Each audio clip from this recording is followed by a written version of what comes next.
Assalamualaikum warahmatullahi wabarakatuh. Saya Fajri Ramadan NIM 201201737 dari lokal PAI 5E ingin menyelesaikan tugas atau ujian tengah semester mata kuliah usul fiqh yang diajar oleh Ibu Rina Juliana MPDI.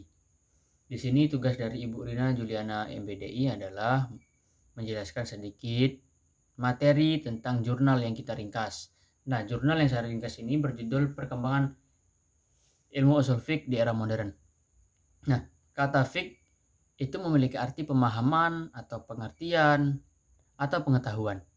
Nah, ilmu ushul fiqh ini banyak diartikan oleh orang-orang yaitu sebagai ilmu yang membahas tentang tata cara kita beribadah kepada Allah Subhanahu wa taala atau tentang penetapan hukum. Contohnya seperti narkoba. Nah, itu dijelaskan dalam sini hukumnya apa. Bagaimana kita menyikapi adanya orang memakai narkoba itu hukumnya seperti apa. Di Al-Qur'an kan tidak ada. Nah, di dalam usul fiqh ini ada namanya qiyas. Nah, di qiyas inilah dipelajarkan tentang narkoba itu bagaimana hukumnya. Perkembangan ilmu usul fiqh itu perkembangan yang sangat pesat pada tahun 5 Hijriah. Nah, pada tahun inilah perkembangan ilmu usul fiqh itu berkembang sangat pesat. Di tahun ini, di tahun 5 Hijriah itu juga muncullah kitab seperti kitab Al-Hikam karangan Ibnu Hazm dan banyak kitab-kitab lainnya. Tadi kata fiqh ini disebutkan di dalam Al-Quran sebanyak 20 kali di dalam 12 surah dan 20 ayat. Di dalam ilmu usul fiqh itu terdapat aliran. Di sini dijelaskan ada 3 aliran ilmu usul fiqh. Aliran pertama, aliran al-mutakallimin. Aliran al-mutakallimin ini bisa juga disebut aliran Syafi'iyah. Mengapa disebut aliran Syafi'iyah? Karena ulama-ulama yang di dalam aliran ini adalah ulama-ulama yang berasal dari ulama Syafi'iyah. Ciri-ciri penulisan di dalam aliran ini adalah penulisannya memakai deduksi. Kemudian di dalamnya dijelaskan tentang kaidah-kaidah akidah dan dibesertai contoh-contohnya. Nah, di sini juga dijelaskan ilmu kalam. Ilmu kalamnya dijelaskan tentang tahsin dan takbih. Yang kedua, aliran Hanafiyah. Aliran Hanafiyah atau aliran fuqaha. Di aliran ini ulama-ulama Hanafi itu memiliki metodologis yang bagus. Ciri-ciri penulisan dari aliran ini adalah itu berbeda dari ulama Syafi'iyah. Aliran ini ditulis dengan imam-imamnya masing-masing.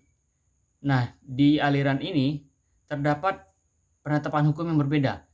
Hukumnya itu bisa berubah apabila ada hukum-hukum yang lain. Nah, seperti itu. Kemudian yang ketiga adalah aliran gabungan. Aliran gabungan ini adalah aliran gabungan antara aliran Hanafiyah dan aliran Syafi'iyah. Kemudian gagasan dan kritikan saya. Kan di Indonesia ini banyak daerah-daerah.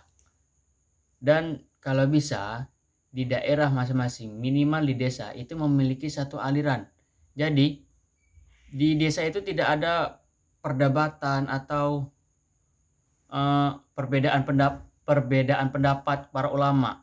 Jadi apabila misalnya di Bunga Tanjung memakai aliran Syafi'iyah, ya Syafi'iyah aja. Jadi kan enak, tenang gitu. Kalau bisa. Nah, jadi di dalam wilayah itu dalam beribadah tidak ada perdebatan atau perselisihan. Kemudian kita sebagai orang awam itu harus bisa memilah dan memilih pemimpin atau ulama.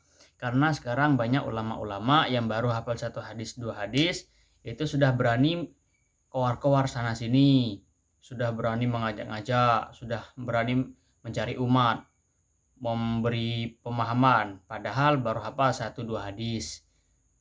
Sebenarnya guru itu kita harus tahu sanadnya itu sampaikah ke Nabi Muhammad, kalau tidak sampai tidak usah, karena itu bisa membahayakan kita sendiri.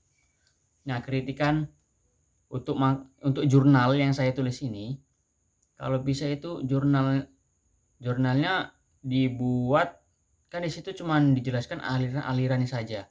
Kalau bisa itu tuh aliran ini di negara ini, maksudnya negara ini memakai aliran ini, negara ini memakai aliran Hanafiyah, aliran di Indonesia memakai aliran Syafi'iyah. Jadi kita tahu, orang-orang bisa tahu yang membaca itu, oh negara ini memakai aliran ini. Jadi tidak hanya sekedar mengetahui alirannya, tapi juga mengetahui negara mana yang memiliki atau memakai aliran-aliran tersebut.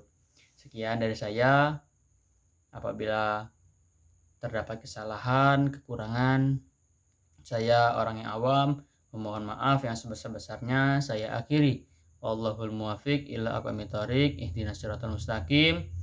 Assalamualaikum warahmatullahi wabarakatuh.